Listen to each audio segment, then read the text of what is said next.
Bonjour, nous voilà réunis pour notre deuxième émission des Lires et des livres, avec, comme la dernière fois, Alain, Jean-Marc, Annie, bonsoir. Mariette, bonsoir.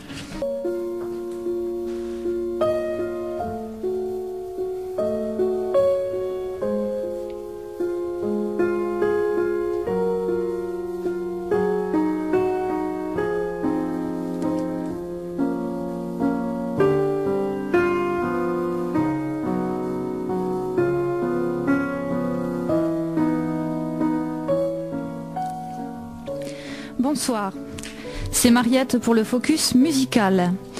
Alors, dans l'émission précédente, je vous avais parlé d'un poète-chanteur, Julos Bocarne. Ce soir, nous allons quitter la Belgique pour voyager un peu et poser nos valises au Brésil. Alors, comme nous sommes dans l'émission des Lires et des livres, j'avais envie de me permettre un petit délire et de vous présenter l'artiste que j'ai choisi, comme Julien Lepers dans Question pour un champion. Alors dommage, cher auditeur, que vous n'ayez pas un buzzer à la maison, mais c'est pas grave, je vous ferai la réponse.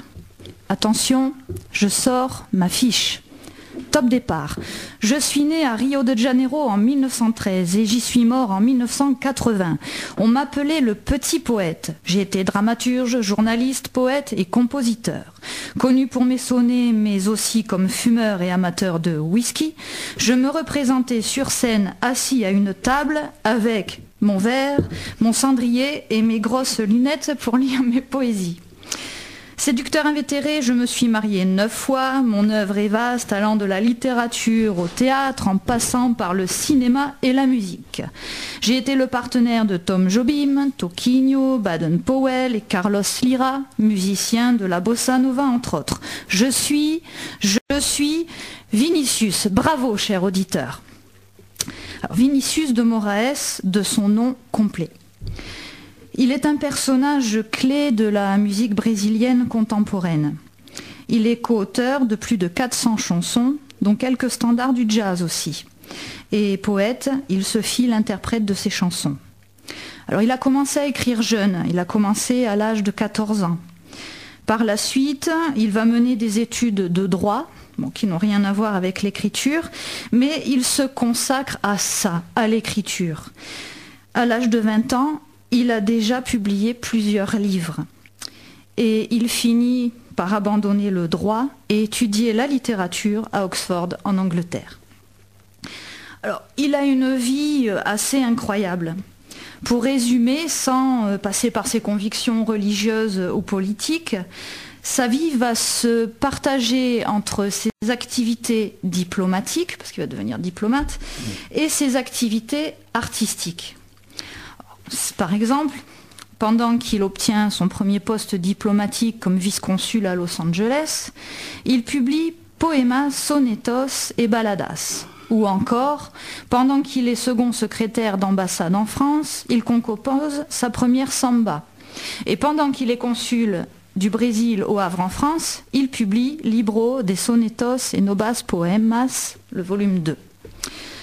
Alors, ce qui va le rendre célèbre, c'est un projet de longue haleine qu'il va mener et mûrir pendant presque 20 ans. Le projet commence dans les années 40 pour s'achever avec succès dans les années 60.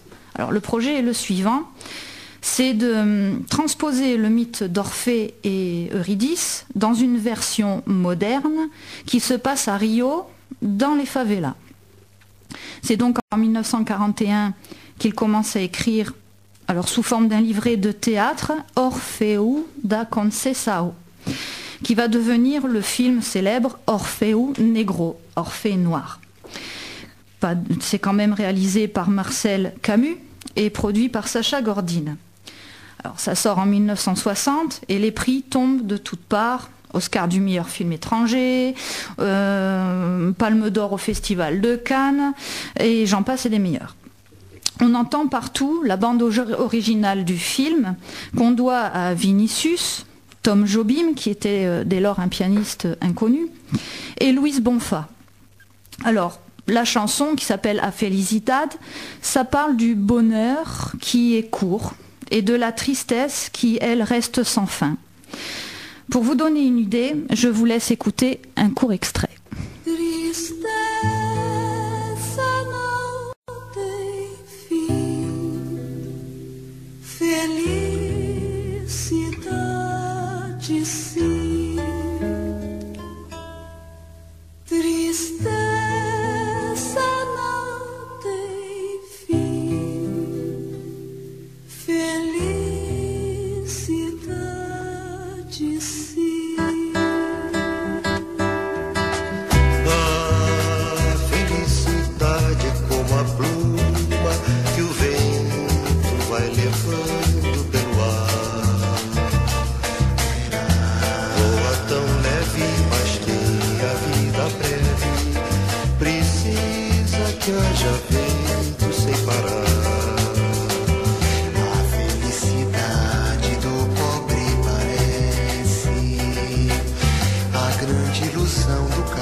C'est à cette époque-là que Vinicius se lâche aussi dans la bossa et qu'il quitte son poste de diplomate.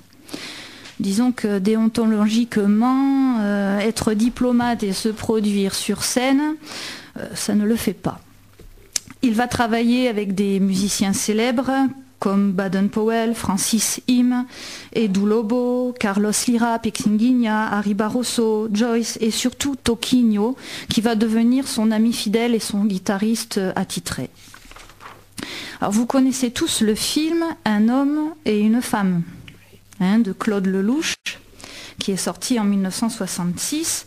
Alors il y avait bien sûr cet air Shabadabada, Shabadabada, mais il y a aussi la bande originale du film Samba Sarava, une adaptation française de la chanson écrite par Vinicius et composée par Baden-Powell, Samba da Benção.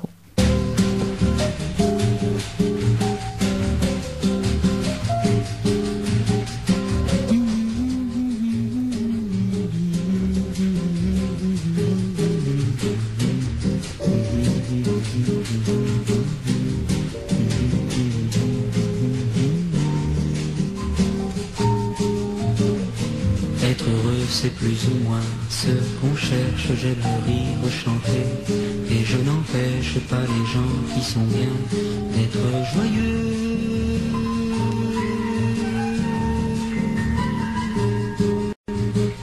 Pourtant, s'il est une samba sans tristesse, c'est un vin qui ne donne pas l'ivresse.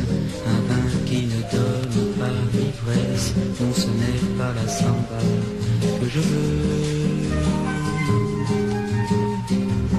Faire une samba sans tristesse, c'est aimer une femme qui ne serait que belle. Ce sont les propres paroles de Vinicius de Moraes, poète et diplomate, auteur de cette chanson, et comme il le dit lui-même, le blanc, le gris noir du Brésil. Moi qui suis peut-être le français le plus brésilien de France, j'aimerais vous parler de mon amour de la samba, comme un amoureux qui n'osant pas parler à celle qu'il aime, en parlerait à tous ceux qu'il rencontre. J'en connais que la chanson incommode, d'autres pour qui ce n'est rien qu'une mode. Voilà, je pense qu'en fermant les yeux, on s'est tous retrouvés à bord de la voiture de Jean-Louis Trintignant, derrière des essuie-glaces qui ne cessent d'aller et venir, sur un aller-retour interminable de pluie de Monte-Carlo à Deauville. Alors, avant de composer de la musique et de devenir parolier mythique de la bossa nova, Vinicius fut avant tout un poète. Il a beaucoup publié. Alors, j'ai trouvé une interview sur Internet d'un écrivain nommé Didier Lamaison, qui est un traducteur de poésie brésilienne et qui a traduit Vinicius et qui s'en fait le défenseur d'ailleurs. Il explique qu'il existe deux poésies au Brésil. Alors, la poésie intello, très recherchée, très sophistiquée et simple à traduire parce qu'elle peut se traduire mot à mot.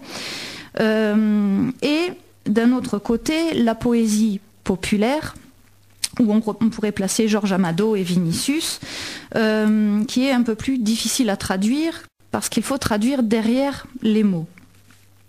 Alors Vinicius, c'est la poésie à l'état pur, brut, humaine, la poésie faite sang coulant dans les veines, ou comme un alcool venant embraser le thorax. Didier Lamaison explique aussi que Vinicius reste victime du fait que son nom a été associé à l'immense popularité de la bossa nova, au point qu'on l'assimile même à cette musique. Et être poète, parolier, musicien, chanteur comme il l'a été et avec le plus grand succès, ça passe mal auprès des intellectuels brésiliens. C'est même au point que de tous les grands auteurs du Brésil de la seconde moitié du XXe siècle, il est sans doute le moins étudié dans le cadre de l'université. Un peu là, bon, c'est mon avis personnel, comme Jacques Prévert ici en France. Alors, quels sont ces thèmes de prédilection ?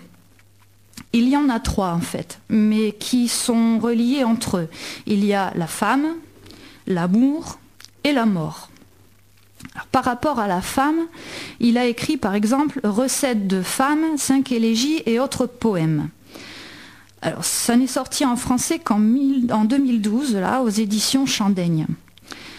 Pour ce qui est du thème de la femme dans ces textes de chansons, pour moi, c'est sans hésiter La fille d'Ipanema, The Girl from Ipanema, qui a été repris par Astrud Joao Gilberto et Stan Getz. Alors, je vous laisse vous prélasser donc un court instant sur cette plage d'Ipanema, où passe devant vous une inconnue de rêve pour qui votre cœur se crève soudain, mais elle est là avec son air lascif, qui vous ignore et ne vous porte le moindre regard.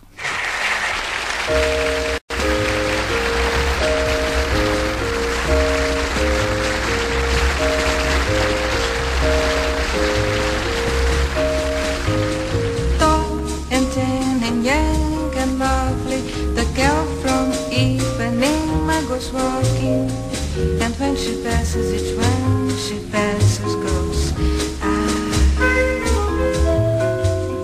When she walks, she's like a samba that swings so cool and sways so gently that when she passes, each one she passes goes.